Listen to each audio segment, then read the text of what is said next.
7 మాటలు మాట్లాడారు. ఆయన 3.5 సంవత్సరాలు జీవించి అనేకమంటి మాటలు, అమూల్యమైన మాటలు మాట్లాడారండి.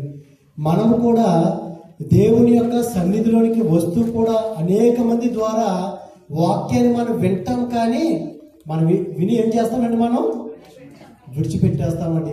నిజంగా ప్రభు అయినటువంటి యేసుక్రీస్తు వారు సిలువలో మాట్లాడినటువంటి ఆ 7 మాటలైనా సరే మనం విని గ్రహించేటువంటి మనసు మనలో ఉన్నదండి. నిజంగానే సంవత్సరాలు గడిచిపోతున్నాయి. 2000 సంవత్సరాల కిందటే ఆయన సిలువ వేయబడ్డాడు ఆయన. కానీ మనం ఇంకా జరుపుకుంటున్నాము. మనలో ఎటువంటి మార్పు లేదండి. వాక్యం సెలవిస్తుంది లోక 23:46లో ప్రభు అయినటువంటి యేసుక్రీస్తు వారు గొప్ప శబ్దముతో కేక వేసి, సాధారణంగా ఈ లోకానుసరంగా కనుక మనం ఆలోచిస్తే మనం ఎప్పుడు కేక వేస్తామండి? అమ్మా, ఎప్పుడు కేక వేస్తాం మనం? అలా కూర్చున్నారు అనుకోండి, మీ మీద ఒక పాము పడింది అనుకో, కేకేస్తారా లేదా? అదే కనుక ఒక అసాధారణమైనటువంటి పని, ఒక వ్యక్తి 2 కోట్లు అప్పు చేశాడంటే పాపం, వ్యాపారంలో లాస్ అయిపోయాడు. 2 కోట్లు తెచ్చగలదా? 10,000, 20,000, 30,000 సంపాదించినటువంటి వ్యక్తి ఫ్యామిలీని పోషించుకోవాలి. దేవుడు నిజంగా ఎంత గొప్ప కార్యం చేశాడంటే, ఆ వ్యక్తికి ఆ అమరావతిలో కరెక్ట్గా ఆయిల్ ల్యాండ్ కూడా ఎక్కడికి వెళ్ళిందంట? ఆ క్యాపిటల్ సిటీలోకి వెళ్ళిందంట. 5 కోట్లు వచ్చిందంటండి. ఆయన రాత్రి ఆ ఊర్లో పెద్ద పెద్ద కేకలేసుకుంటాడు, ఇది నిజమేనా? ఇదిగో నా అప్పులు తీరిపోతున్నాయి అంటే లోకానుసారంగా. అంటే మనం ఏదైనా ఒక విజయాన్ని కనుక పొందుకుంటే, అయ్యో నేను ఇది పొందుకోలేనే, నేను గెలవలేననుకున్నాను, నేను గెలిచానే అనేటువంటి సందర్భంలో మనం ఏం చేస్తాం? కేక వేస్తాం. ప్రభు వారు కూడా ఇక్కడ కేక వేస్తున్నారంటే దాని అర్థం ఏంటి? దాని యొక్క పరమార్థం ఏమిటి? ఇదిగో నేను విజయాన్ని సాధించాను, విజయపు కేక ఆయన వేస్తున్నాడు. మరి క్రీస్తు బిడ్డలుగా మనం జీవిస్తున్నామే, మనం విజయాన్ని పొందుకుంటున్నామా? మన కొరకు ఆయన మరణించాడు కదా. ఇదిగో తండ్రి ఏమన్నాడండి? నీ చేతికి నా ఆత్మను అప్పగించుకుంటున్నాను. ప్రభువారు ఆయన ఆత్మని అప్పగించవలసిన పని ఉందండి. అయినా సరే ఎందుకు? ఆయన శరీరధారిగా వచ్చాడు, ఒక మాదిరికరంగా మనకు చూపించడానికి. అది మనం ఏం చేస్తాం? రాజు కుమారుడు అనుకో, నీకు ఒక రూలు, సంఘం నడిపిస్తే నీకు ఒక రూలు, వాక్యం చెప్తే నీకు ఒక రూలు, పాటలు పాడితే నీకు ఒక రూలు. కానీ ప్రభువారు నీకే రూల్ ఉందో, నాకు కూడా అదే రూల్ అండి. ఎంత గొప్ప దేవుడు అండి నిజంగానే. అయినా సరే మన మనోనేత్రాలు తెరవబట్టలేదండి. ఆయన అప్పగించాడు తండ్రికి, ఇదిగో దేవా నా ఆత్మ నీకు అప్పగిస్తున్నానంటే. ప్రభువారండి ప్రవచనాల పురుషుడండి. ఆయన ప్రతి ప్రవచనం కూడా ఆయన నెరవేర్చాడండి. కీర్తన గ్రంథం 31:5 కూడా అంటున్నాడు ఆయన, ఇదిగో నా ఆత్మను నీ చేతికి అప్పగిస్తున్నానండి. కీర్తనలో 31:5 చూస్తే దేవుని యొక్క వాక్యం సెలవుస్తుంది. అంటే ఆయన ప్రవచనాన్ని ఏం చేశారు? నెరవేర్చారండి. మరి మనం ఏం చేస్తున్నామండి? దేవుని యొక్క మాటలు మనం నెరవేర్చే వారుగా ఉన్నాం. మనం నా ఆత్మను నీ చేతికి అప్పగించున్నాను. ఈ ఆత్మ అసలు మనం ఎక్కడి నుంచి పొందుకున్నామండి? ఇది దేవుని యొద్ద నుండి అండి. దేవుని యొద్ద మనకు అప్పగించాడు. మనం నమ్మకమైనటువంటి వారు అని నమ్మాడు. కానీ ఈ దినాల్లో తల్లిని నమ్మటానికి లేదు, భార్యను నమ్మటానికి లేదు, భర్తను నమ్మటానికి లేదు. అయినా సరే దేవుడు మనం నమ్మాడండి. ఎంత గొప్ప దేవుడు అండి. నిన్ను నన్ను నమ్మాడు. కానీ మనము మన బిడ్డలు నమ్మట్లేదు, భార్య నమ్మట్లేదు, భర్తను నమ్మట్లేదండి. కానీ నిన్ను నమ్మి నమ్మకంగా నీకేం చేశాడండి? ఆత్మను అప్పగించాడండి. ఆదికాండంలో 2వ అధ్యాయంలో మనకు కనబడుతుంది కదండి, 7వ వచనంలో అక్కడ దేవాతి దేవుడు తండ్రి ఏం చేశాడండి? అక్కడ ఆదికాండం 2వ అధ్యాయం 7వ వచనంలో దేవుడైన యెహోవా నేలమట్టితో నరుని చేసి నిర్మించి వారి నాసికారంధ్రములో జీవాయువును ఓదగా నరుడు జీవాత్మాయను. నువ్వు ఈ దినాన్ని జీవిస్తున్నావంటే ఎవరి కృప? దేవుని యొక్క కృప అండి. ఆయన మన నాసికారంలో జీవవాయుడు ఊదాడైన జీవాత్మను పొందుకున్నాం. అందుకే సామెతల గ్రంథంలో మంచి వాక్యం రాయిపించాడండి. 20 చూస్తే, నరుని ఆత్మ యెహోవా పెట్టిన దీపము. నీ దీపము వెలగాలంటే, అంటే నీ ఆత్మ వెలిగింపబడాలంటే వాక్యం సెలవుస్తుందండి. ఆత్మ లేనివాడు కాదు. ఒకసారి పరీక్షించుకోవాలి, నిజంగా నాలో దేవుని యొక్క ఆత్మ ఉన్నదా? అంటే నువ్వు జీవిస్తున్నావు కదా, పేరుకు మాత్రమే నువ్వేం చేస్తున్నావు? జీవిస్తున్నావు, కానీ నువ్వు మరణించావు. Your dead body. జీవోత్సవంలా ఉన్నాం మనం. ఎంత భయంకరం అండి! మనం జీవిస్తూ జీవోత్సవంలా ఉంటే ఏమి ఉపయోగం అండి? దేవునికి మనం ఎలా అప్పగించగలమండి? నమ్మకంగా ఇచ్చాడు ఆత్మని ప్రభువారు, నమ్మకంగా ఆయన అప్పగించాడండి. ఆయన పెట్టినటువంటి దీపం అండి. ఆ దీపాన్ని మనం వెలిగించుకుంటున్నామా? ఆత్మ అనే దీపాన్ని వెలిగించుకోవట్లేదండి, వెలిగించుకోవట్లేదు మనం. అందుకే వాక్యం ఏం సెలవుస్తుందండి? ప్రసంగి గ్రంథంలో 7:12 చూస్తే, ప్రసంగి గ్రంథంలో మన్నైనది వెనుకుట వలె మరలా భూమికి చేరిపోతుందండి. అదండి ఆత్మ అంటే ఎక్కడికి వెళ్తుంది? ఆయన దయచేశాడు, మరి ఆయన వద్దకు వెళ్తాదా? ఆ నమ్మకం నీకుందా? ఉందండి నిజంగానే. మన శరీరం అంట ఏంటంటే అది వచ్చిన చదవండి, మన్నైనది వెనుకుట వలె మరలా భూమికి చేరిపోతుందండి శరీరం. కానీ ఆత్మ ఎవరైతే దయచేశారో ఆయన వద్దకే నిజంగా వెళ్తాదండి. ఆయన వద్దకే వెళ్తాదా? నిజంగానే వెళ్తాదా? నిజంగానే? అంత గ్యారంటీయా? మీకు అంత నమ్మకం ఉందా? మరి ధనవంతుడు ఎక్కడికి వెళ్ళిపోయాడు? పాతాళంలోకి వెళ్ళిపోయాడు. మనం ఏం చేస్తామంటే, డాక్టర్ గారి దగ్గరికి వెళ్తే మన జబ్బులన్నీ చెప్పేసుకుంటాం. మనం దేవుని సన్నిధిలోకి వస్తే అసలు నాకు జబ్బు ఏమీ లేదు, అబ్బాయి ఎంత క్లీన్గా ఉన్నాను అనుకుంటామండి. మన హృదయాన్ని మనం కడుక్కోమండి, నిజంగానే శుభ్రపరచుకోము మన ఆలోచన, మన తలంపులు. దేవుని యొద్ద కంట వెళ్ళిపోతుంది.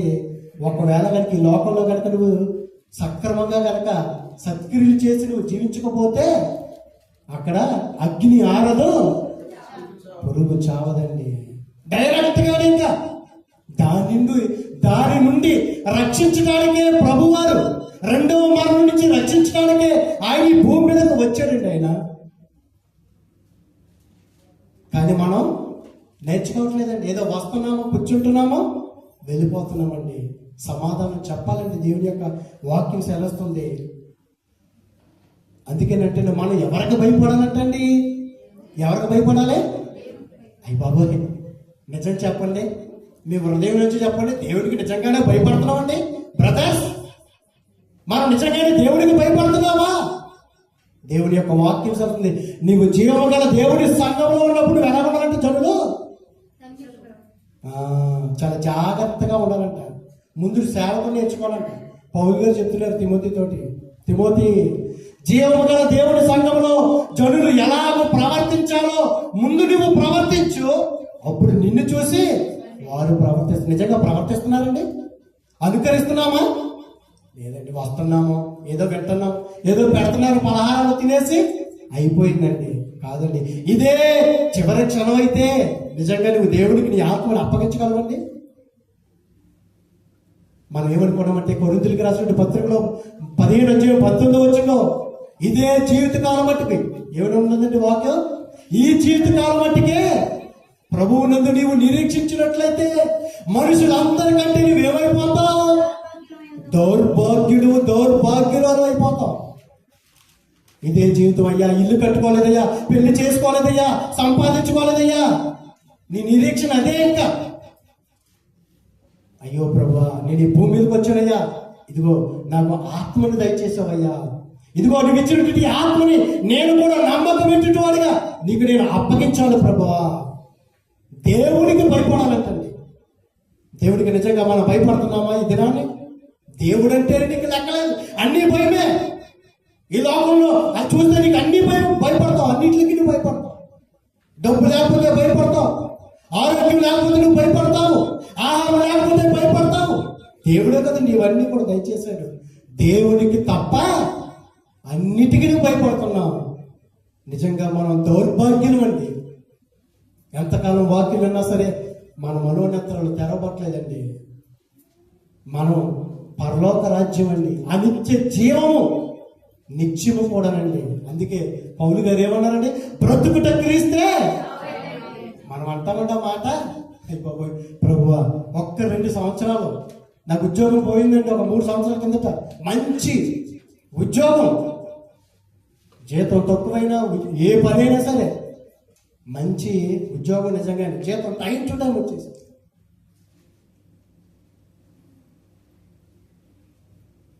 ఎందుకు చెప్తున్నానండి మాట?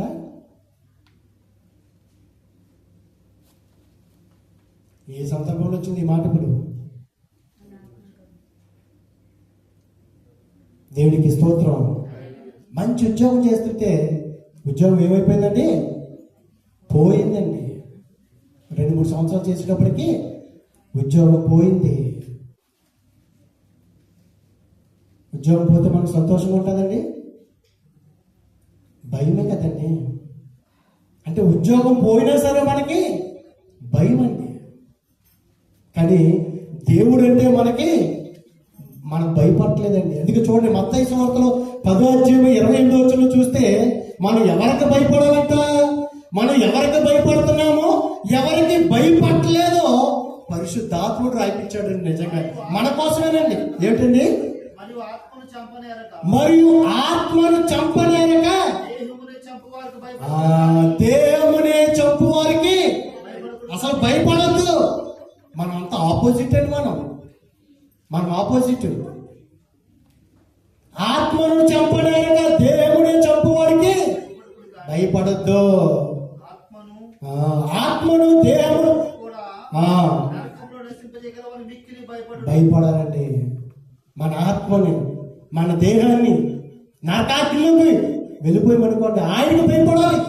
నువ్వు ఆయనకి భయపడితే, ఆయనకి లోపడితే అప్పుడంటే నీ ఆత్మని చాలా జాగ్రత్తగా దాచుకుంటావండి, కాపాడుకుంటావు. ఇదిగో ఒక వస్తువు తెచ్చుకున్నప్పుడు నువ్వేం చేస్తావు? నీ ఇష్టానుసరి చేసి ఇచ్చేస్తావా? ముఖం మీద కొడతారు అవసరం అయితే. అవునా కాదా? కారు ఇచ్చారండి, కారు ఇచ్చారు, తీసుకున్నారు, యాక్సిడెంట్ చేసినందుకు ఏదో ఇరిగిపోయిందనుకో, నవ్వుకుని తీసేసుకుంటారా? బ్రదర్ కారు ఉందా మీకు? ఉందా? డ్రైవింగ్ ఉంది కదా. కారు ఇచ్చారు, సపోజ్ మీ ఓనర్ గారి ఏదో ఎరగొట్టాడు, నవ్వుకుని తీసేసుకుంటారా? మరి దేవుడు మనకు ఆత్మనిచ్చినప్పుడు మనం అప్పగించకపోతేనండి అయ్యో నరకంలోకి వెళ్ళిపోతామండి. అందుకే దేవుడు ఉపమాన రీతిలో మన కళ్ళ ఎదుట మనకు ఉంచాడండి జీవగ్రంథంలో.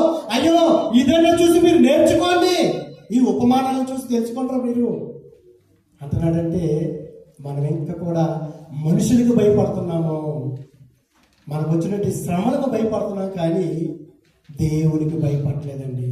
అందుకని అంటున్నాడు, ఆత్మ లేనివాడు. నిజంగా దేవుని ఆత్మ ఉందా? లేకపోతే దృష్టిని ఆత్మ నీలో ఉందా? అందుకే సౌలులోకి ఏమొచ్చేసింది?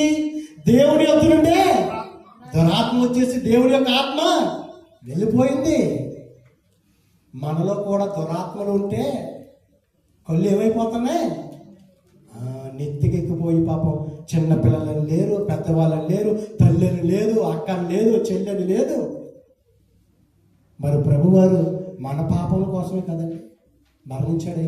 మరి ఎందుకంటే పాపం ఇంకా విస్తరించిపోతుంది. దేవుని యొక్క వాక్యం శాస్త్రం చూడండి, యోహాను సువార్తలు చూస్తే 6:63 చూస్తే మనం శరీరాన్ని కాదండి భయపడటం, దేవుని యొక్క వాక్యం ఆత్మయే జీవింపచేర్చున్నది, శరీరము కేవలం నిష్ప్రయోజనం అండి. ఆత్మే మనం జీవింపచేస్తుంది. నీవెవరు అంటే బైబిల్లో ఏముందండి వాక్యము? నీవు ఎవరు? నీవు అంటే ఆత్మ. ఆత్మ అండి. అయ్యో ప్రభా, నాలో నీ ఆత్మ లేనివాడు నావాడు కాదన్నా కదా ప్రభా, నేను నీ వాడిగా ఉండాలయ్యా. దుష్టుడిగా ఉంటే ఇదిగో ప్రభా భయంకరంగా పాపాలు చేస్తున్నాను ప్రభా, ఈ లోకానుసారంగా జీవిస్తున్నాను ప్రభా. దేవుని యొక్క సంఘంలోకి వస్తూ కూడా సిగరెట్లు కాల్చడం, తాగటం, పోకిరి మాటలు, పోకిరి చేష్టలు, బూతులు, సరసోక్తులు. ఎవరండి? దేవుని యొక్క బిడ్డలండి, క్రైస్తవులు అండి. ఎలాగ అప్పగించగలమండి? ఆత్మని అప్పగించలేమండి. అప్పగించాలంటే దేవుని యొక్క వాక్యం సెలవుస్తుంది చూడండి. 2వ కొరింథీయులకు రాసినటువంటి పత్రికలో 7వ అధ్యాయము 1వ వచనం చూస్తే, మన ఆత్మలంతా అప్పగించాలంటే మనం ఏం చేయాలి? ప్రియులారా, మనకి వాగ్దానం ఉన్నాయి, మనకి దేవుడు వాక్యాన్ని ఇచ్చాడండి. ఆ దినాలైతే వారికి లేవు. ధర్మశాస్త్రం లేనటువంటి దినాల్లోనే వారి యొక్క మనస్సాక్షి వారికి ధర్మశాస్త్రము. అబ్రహాము గారు మీరందరూ కూడానండి మరి మనకి ఇచ్చాడు కదండి. చదవండి సార్. దేవుని యొక్క భయముతో పరిశుద్ధతను ఏం చేయాలంటండి? దేవుని యొక్క భయముతోటంతా పరిశుద్ధతను. అసలు మనకు పరిశుద్ధత ఉందా? సంపూర్ణ మాట దేవుడు ఎరుగును. అసలు ఉందా మనలో? అందుకే చాలా మంది ఏమంటారండి, నేను పాపొద్దులే అమ్మా, అంత పెద్ద ఇదా అలాగే అనుకునే వాళ్ళు ఉన్నారు. నేను ఎవరు చూశాను? ఎవరు చూశారంటమ్మా? ఏదో సెల్ ఫోన్లో సీఎం గారిని, పిఎం గారిని చూసినట్లుగా నేను దేవుని చూసేసాను. దేవుని చూసేసావా? దేవుని చూస్తావా లేకపోతే నువ్వు చూపిస్తావా? మనం చూడాలా చూపించాలా? దేవుణ్ణండి చూపించాలండి. నీ క్రియలు, నీ ఆలోచనలు రెండు చూసండి. అమ్మో, ఈమె దేవుని యొక్క బిడ్డ, దేవుని యొక్క కుమారుడు. నువ్వు దెయ్యపు బిడ్డలా కనబడితే నువ్వెలా సంపూర్తి అవుతావు? నీ ఆత్మను నువ్వు ఎలాగ అప్పగిస్తావండి? వాక్యం సెలవుస్తుందండి. ఇదిగోండి ఏం చేయాలంటే పరిశుద్ధతను సంపూర్తి చేసుకోవచ్చు. అయితే దేవుడు మనకు ఒక అవకాశం ఇచ్చాడండి. నీవు నేను కూడా మనందరము సంఘంలోనికి వచ్చామంటే పరిశుద్ధత అనే ప్రక్రియలో మనం ఉన్నామండి. వాక్యము ద్వారా నీ హృదయాన్ని, నీ ఆత్మను కనుక నువ్వు కడుక్కుంటే, నీ శరీరాన్ని, నీ ఆలోచన కనుక నువ్వు కడుక్కుంటే దేవుడు మనకు అవకాశం ఇచ్చాడు. ఆ ప్రక్రియలో మనం ఉన్నాం. సంపూర్తి చేసుకునేటువంటి అవకాశం ఇచ్చాడండి. దేవుడితో కనుక పెరుగులాడితే, వాక్యములో కనుక మనం జీవిస్తే ఆచారంగా ఉండకూడదు. ఆచారం చేసినట్లుగా ఆచారంగా కాదు ఇది. గుడ్ ఫ్రైడే అంటే ఆచరించాలి. నువ్వు ఆచరిస్తున్నావా?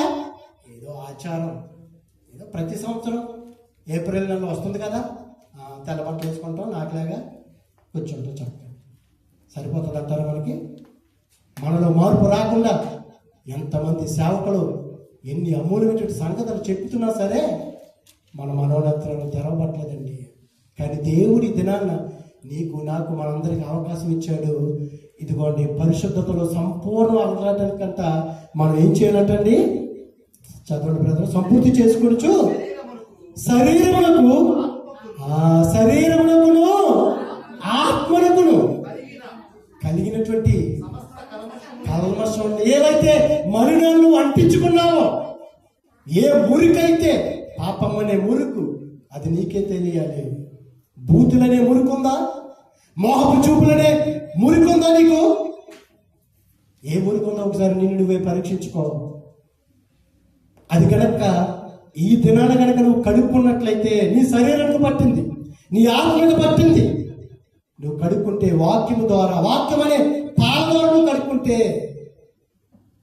సంపూర్తి చేసుకోవచ్చండి. ఇన్ని సంవత్సరాలు గడిచిపోయింది కదండి. ఇన్ని సంవత్సరాలు మనలో ఎంత ఉందండి పరిశుద్ధత? ఏముందండి మనలో? మనలో మనం పరీక్షించుకోవాలి. దేవుని యొక్క వాక్యం సరుస్తుందండి. అందుకే పేతురు రాసినటువంటి మొదటి పత్రికలో చూస్తే, పేతురు రాసినటువంటి మొదటి పత్రిక 4వ అధ్యాయం 19వ వచనంలో చూడండి. కాబట్టి దేవుని చిత్త ప్రకారము బాధపడేవారు. అదండి మనం ప్రతిరోజు వాక్యముతోటి, ప్రభువా నాలో ఏదైనా చేదైనటువంటి వేరుందేమో, నాలో ఏమైనా మలినాలు ఉన్నాయేమని ప్రతిరోజు వాక్యంతో కడుక్కుంటూ నువ్వేం చేయాలంట? సత్ప్రవర్తన. బా, ఏం రాశారండి! మంచి ప్రవర్తన కాదు, సత్ప్రవర్తన. చూడండి, సత్పురుషుడు అంటారు చూసారా? ప్రవర్తన మనకు ఉందండి. మన ప్రవర్తన చూసి ఎవరైనా మారుతున్నారా? ఎన్నోసార్లు మనం ఉన్నాం కదా, మన ప్రవర్తనే ఏంటంటే చెప్పండి చాలాసార్లు. పేతురు రాసిన మొదటి పత్రికలో 3 అధ్యాయాలు ఉంటుంది. మన ప్రవర్తనే ఎక్కడ గుర్తుంటుంది మనకి? వాక్యం వింటాం ఏంటి, మనం వినేసి వదిలిపెట్టాము. మన ప్రవర్తనే సువార్త అంటండి. ఉందా లేదమ్మా అక్కడ? 3 అధ్యాయమా 1-2 వచనాల్లో కనబడలేదా? మొదటి పేతురులోనా? అదండి, మన పవిత్ర ప్రవర్తన చూసంట. అయ్యా, ఈరోజు మంచి వాక్యం విన్నాం మేము, నువ్వు వస్తే బాగుండు అని చెప్పడం కాదంట. భార్య గాని భర్త గాని, ఒకవేళ భర్త కనుక అవిధేయతగా ఉంటే, లోకానుసారంగా జీవిస్తే, నీ ప్రవర్తన చూసే భర్త అంటే ఏమైపోవాలి? మారిపోవాలంటే. అంటే నీ ప్రవర్తన ఒక సువార్తగా ఉండాలి. ఉంటుందా నిజంగానే? లేదండి, మన ప్రవర్తన చూసి విసిగొచ్చి సంఘం నుంచి వెళ్ళిపోతున్నారు. అమ్మో, వీడి ప్రవర్తన సరిగ్గా లేదు, విసిగించేస్తున్నామండి. అంటే మన సహోదరులే, మన స్నేహితుల్నే విసిగెత్తి వెళ్ళిపోతుంటే మరి దేవుని మనం ఎంత విసిగిస్తున్నామండి? సత్ప్రవర్తన అంటండి, ప్రవర్తన గలవారే నమ్మకమైన సృష్టికర్తకు మనం ఏం చేయాలంటండి? మన ఆత్మనండి అప్పగించాలండి. ఎవరికి పడటానికి ఇచ్చేయకూడదు, దుష్టుడికి ఇచ్చేయకూడదు. తెలుసుకోవాలి, నీలో వాక్యం ఉంటే, నీలో సత్యం ఉంటే, నీలో నిజంగా కనుక దేవుడి యొక్క ఆత్మ ఉంటే నువ్వు ఆయనకి అప్పగించుకుంటావు. లేదనుకో, నీకు తెలియదు కదా, ఈయన ప్రభువా నమ్మేస్తావు నువ్వు. వాడు ఎలాగొస్తాడు? ఎలాగొస్తాడండి దుష్టుడు? ఏ వేషం? అదే ఆ వేషం ఏంటనేది కావాలి, బైబిల్లో రాయబడి ఉంది. ఆ వెలుగుదూత. ఇంకా ఏం కప్పుకొని వచ్చేస్తాడంటే వాడు? తోడేలంట గొర్రె చర్మం కప్పుకొని వచ్చేస్తాడు. నువ్వేం చేస్తావు? తెలియదు కదా, వాక్యం వింటే కదా, నువ్వు విన్నాక నువ్వు ఆచరించావు, ఇచ్చేస్తావు. వాడు ఏం చేస్తాడు? ఇటు నా వల్ల పడిపోయి అని చెప్పేసి తీసుకుని వెళ్ళిపోతాడు. ప్రియ సోదరి సోదరుల, వాక్యం చాలా ప్రాముఖ్యమైనదండి, చాలా విలువైనదండి. దీని గనక మనం అనుసరించి ప్రవర్తించకపోతే మన ఆత్మని దేవునికి అప్పగించుకోలేమండి. అందుకే చివరిగా చూస్తే ఒక వ్యక్తి దేవునికి ఆత్మను అప్పగిస్తున్నాడండి. దేవునికి ఆత్మను అప్పగిస్తున్నాడు. ఎవరు చూడండి, అపోస్తులు రాసినటువంటి కార్యములో 7వ అధ్యాయం 59వ వచనంలో చూస్తే,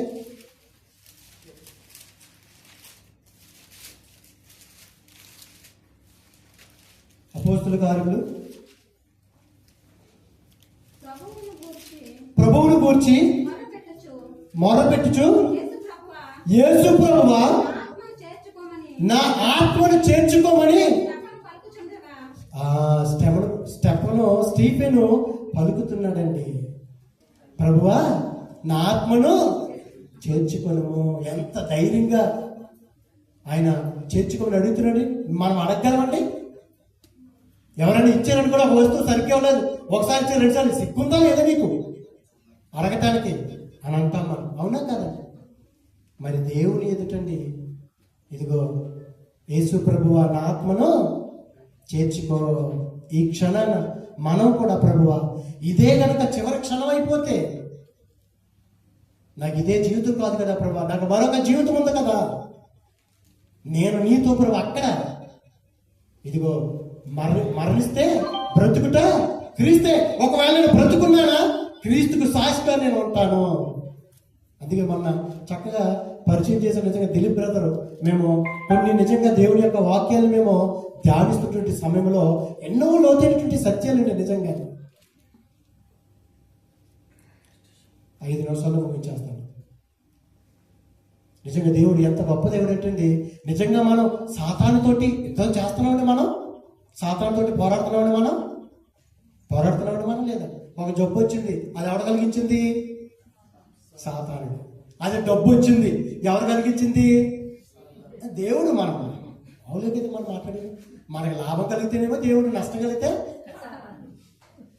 మన ఆలోచనలు మారాలండి. నిజంగా దేవుడు సాతాను గారితో మనం యుద్ధం చేస్తున్నామా? అంత కెపాసిటీ ఉందా మనకి? మనం ఎలిజిబులేనా? ఏది సాతాను గారితోటి, దుష్టుడితోటి. ప్రభు అయినటువంటి యేసుక్రీస్తు వారు కలువరి శిలువలో మరణించారు కనుక ఆయన రక్తం కార్చడానికి వాడికి కెపాసిటీ లేదు. ఎక్కడికి వెళ్ళి ఇప్పుడు చెప్పడానికి నీ గురించి నా గురించి అబద్ధాలు ఎక్కడికి వెళ్ళి చెప్పడానికి డైరెక్ట్ గా పరలోకం వెళ్ళిపోయేవాడంట. అంట కాదు, యోబు గారి గ్రంథంలో ఉన్నప్పుడు ఉన్నది కదా, పరలోకం వెళ్ళి డైలాగ్ వేసేవాడు, ఇదిగో మీ అబ్బాయి చూసావా ఎగురుతున్నాడు కొంచెం బాగానే అని. నా సేవకుడు అన్నాడండి అంతే యోబుని. వెళ్ళి వాక్యం ప్రకటించాడా? మనకులాగా ప్రవర్తనలండి. అందుకే చూడండి, ప్రకటన గ్రంథంలో చూస్తే 12వ అధ్యాయంలో చూడండి, దేవుని యొక్క వాక్యం సరిస్తుంది. వాక్యం ఎంత విలువైనదో ఒకసారి చూడండి. ప్రభు అయినటువంటి యేసుక్రీస్తు వారు మన కొరకు మరణించారండి.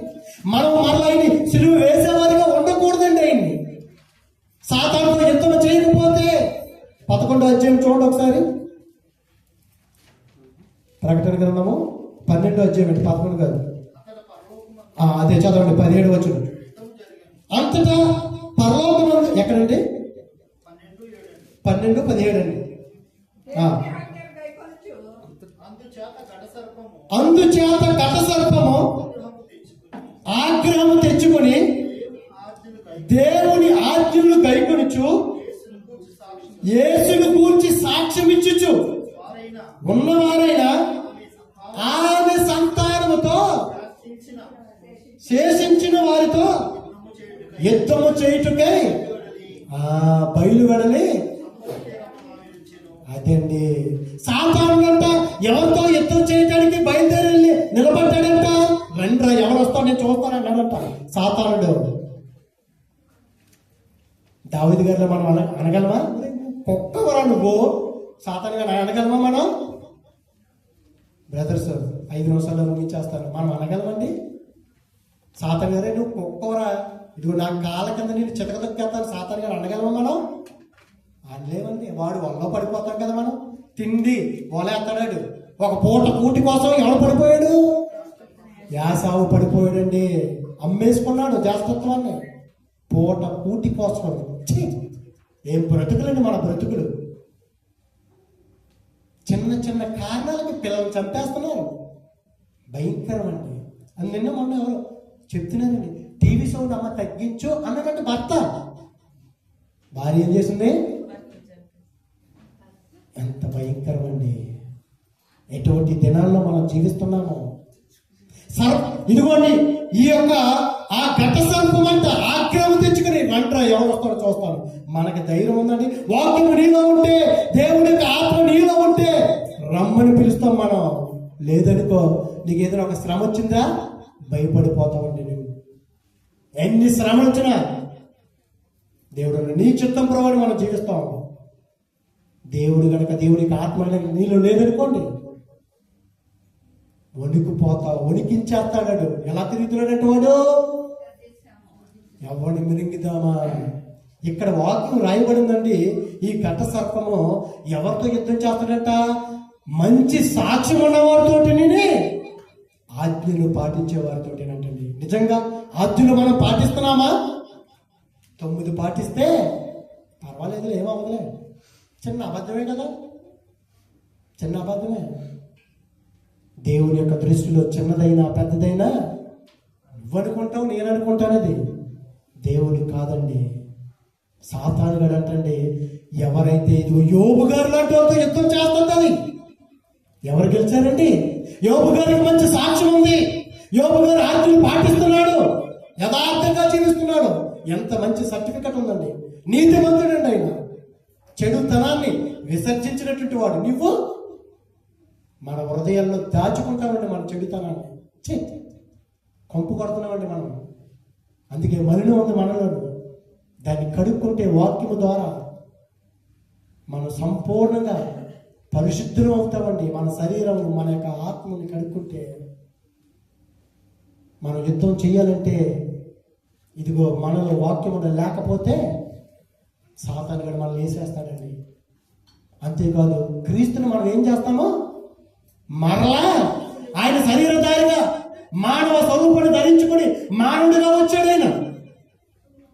మరలా మరలా మరలా మనం ఏం చేస్తాం? ఆయన్ని సిలువ వేస్తున్నామండి. సిలువ వేసేవారుగా ఉన్నాం, కానీ మనం ఆయన సిలువ శ్రమల్లో ఆయన సిలువను మోసేవారుగా మనము లేదండి.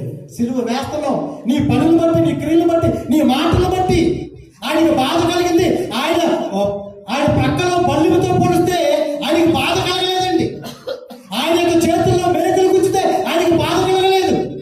ఆయన యొక్క శిరస్సు మీద ఆ యొక్క ముళ్ళ కిరీటం పెడితే ఆయనకు బాధ కలగలేదు. కానీ ఇదిగో మన పాపపు మాటలు ఆయనకి భారం కలిగించాయి, బాధ కలిగించాయండి, నొప్పి పుట్టించాయండి. ఇంకా మనం ఆయన్ని సిలువ వేస్తున్నామంటే ఎప్పుడండి మనం మనలో మార్పు వచ్చేది? ఎప్పుడు మనం మారు మనసు పొందుకునేది? బాప్తిసం తీసుకున్నంత మాత్రాన నువ్వు మారిపోయావని అనుకుంటున్నావేమో. లేదు, మనం చూసి నా కుమారుడని దేవుడు సాక్ష్యం ఇవ్వాలండి. మనుషులు కాదు. మనుషులకి నచ్చితే సాక్ష్యం ఇస్తారు, నచ్చకపోతే ఇష్టానుసారంగా మాట్లాడతారండి. మనం ప్రతిరోజు చివరిగా ఒక వాక్యం చూసి ముగించుకుందాం. జకర్యా గ్రంథము 13వ అధ్యాయం 6వ వచనంలో చూస్తే దేవుడి యొక్క వాక్యం వస్తుంది. జకర్యా గ్రంథము 13వ అధ్యాయము 6వ వచనంలో చూడండి. నీ చేతికి గాయము లేవని వారు అడుగగా, ఏంటంటే నీ చేతులకు గాయము లేవని వారు అడుగగా వాడు ఇవి. అయ్యో ప్రభువా, ఏంటయ్యా ఈ గాయాలేంటి అని అడుగుతుంటే ప్రభువారు ఏం చెప్తున్నారో తెలుసండి. ఇదిగో నన్ను అచ్యుతపోలు ప్రేమించాడు. నేను ఆయన ఇంటికి వెళ్ళాను. ఇదండి, నేను ఒకవేళ విజయమ్మ గారి ఇంటికి వెళ్ళాను అనుకోండి, ఆవిడ నన్ను గణపరుస్తుందా, గాయపరుస్తుందా?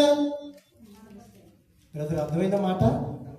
నేను మీ దగ్గరికి వచ్చాను, మీరు నన్ను గణపరుస్తారా, గాయపరుస్తారా? ప్రభువారు అంటున్నారండి, ఇదిగో నేను నీ ఇంటికి వస్తే ఏంటయ్యా గాయాలేంటి అని అడుగుతుంటే, ఇదిగో నన్ను ప్రేమించిన వారి ఇంటికి వెళ్ళాను నేను. నన్ను ఎవరైతే ప్రేమించారో, రాజేష్ గారింటికి, విజయమ్మ గారింటికి, అచ్యుతపాల్ గారింటికి, రాజు గారింటికి, ప్రసాద్ గారింటికి, మరియమ్మ గారింటికి నేను వెళ్ళితే ఏమైనాయి? గాయాలైన ఏంటండి అంటే, మన హృదయమే దేవుని యొక్క ఆలయము, ఇల్లు. అంటే మన ఇంటిలోనికి వస్తుంటే మనం ఏం చేస్తున్నామండి? ఆయన్ని గాయపరుస్తున్నాము. మన మాటలతోటి, మన క్రియలతోటి. మన హృదయంలో ఉన్నాడండి ఆయన. నేను ఎక్కడో కాదు ఉంటాం, ఇదిగో మీలో ఉంటాను, నీలో ఉంటాను. నీ హృదయమే నా ఆలయం అంటున్నాడంటే, నీ హృదయం అని ఇంటిలో ఆయన ఉంటాను అన్నాడంటే, మరి ఆయన మన ఇంటిలోనికి వస్తుంటే మనం ఆయన గణపరచకుండా ఏం చేస్తున్నామో? గాయపరుస్తున్నాం. సెల్ ఫోన్ తీసుకొని ఏం మాట్లాడుతున్నామో, ఏమి చూస్తున్నామో ఆయన గాయపరుస్తున్నాం. ప్రియ సోదరి సోదరులారా, దేవుని యొక్క వాక్యం ఎంతో విలువైనది. ఆయన మరణించాడు 2000 సంవత్సరాల కిందటే. అది జగత్తు పునాది వెయ్యబడకమునిపే నిర్ణయింపబడింది, నీ కొరకు నా కొరకు. అంటే ఇంకా మనం ఇదే పాపము బ్రతుకులు జీవిస్తే ఎలాగంటే మనం దేవుని సంతోషపరచగలము? ఎలాగ దేవుడికి మనం మరలా ఆయన ఇచ్చిన ఆత్మని అప్పగించగలమండి? చివరిగా చూస్తే మొదటి యోహాను పత్రికలో 3వ అధ్యాయము 16వ వచనంలో చూస్తే దేవుడు ఎంత ప్రేమ స్వరూపుడు, ఎంత ప్రేమించాడండి మనం. యోహాను రాసినటువంటి పత్రిక 3వ అధ్యాయము 16వ వచనంలో చూస్తే, యోహాను రాసినటువంటి మొదటి పత్రిక 3వ అధ్యాయం 16వ వచనం, ఆయన మన నిమిత్తము ఏం చేశాడండి? ప్రాణం పెట్టాడండి. ప్రాణం పెట్టగలమా మనం? లేదండి. భర్తకైనా, భార్యకైనా, బిడ్డలకైనా మహా అయితే డబ్బులండి. అయ్యో నా భార్యకి బాగలేదు, నా భర్తకు బాగలేదు, ఏమైనా ధన సాయం అంటాం. కానీ ఎవరైనా అమ్మ నువ్వు బ్రతకాలమ్మా, నేను చనిపోతాను అంటామా? ఏమని ఉందామా అక్కడ? ఆయన మన నిమిత్తము తన ప్రాణము పెట్టిన కనుక ఒక్కసారి ఆలోచించుకోవాలండి. ఆయన మనల్ని ఎంత ప్రేమిస్తున్నాడో. ప్రేమించే వారిని మనం దూరం చేసుకుంటున్నాం, వారికి దూరంగా ఉంటున్నాము. ఇదిగో వాడు నటిస్తున్నాడు. కొంతమంది ఏం చేస్తారు, నటిస్తారండి. దొంగ ప్రేమ, వాళ్ళకి దగ్గరగా ఉంటాడు. మోసగించిన తర్వాత అప్పుడు తెలుస్తుందండి నిజమైన ప్రేమ ఏదో, దొంగ ప్రేమ ఏదో. మోసగించే ప్రేమలో వాళ్ళ దగ్గర కదండి మనం వెళ్తాం. నిజమైన స్నేహితుడు మన క్రీస్తు అండి, నిజమైనటువంటి స్నేహితుడు. అక్కడ అంటూ ఆ మాట ఏముందమ్మా తర్వాత, మనము కూడా అంటే ఏం చేయాలంటే, నేను మీ కొరకు మీరు నా కొరకు ప్రాణము పెట్టవలసినటువంటి బద్ధులమై ఉన్నాం. ప్రాణం పెట్టొద్దండి, ప్రేమించండి, ప్రేమించండి. హేబేలు కంటే అతి శ్రేష్టమైనటువంటి ప్రోక్షణ రక్తం అండి. హేబేలు రక్తం కానీ, జకర్యా గారి రక్తం కానీ, ప్రవక్తల రక్తం కానీ ఏమంటుందండి, విచారణ జరిపించాలి అంటుంటే ప్రభు యొక్క రక్తము క్షమించండి అంటుంది. కనుక ప్రియ సహోదరి సహోదరులారా, మనందరం కూడా దేవుని యొక్క వాక్యాన్ని విని విడిచిపెట్టేవారుగా కాకుండా ఈ గుడ్ ఫ్రైడే దినాన ఇది మనకి శుభదినమే కానీ దుఃఖ దినము కాదు. మన హృదయాన్ని మార్చుకుని దేవునికి ఇష్టమైన బిడ్డలుగా మనం జీవించేవారు కదా. అటువంటి కృప దేవుడు మనకు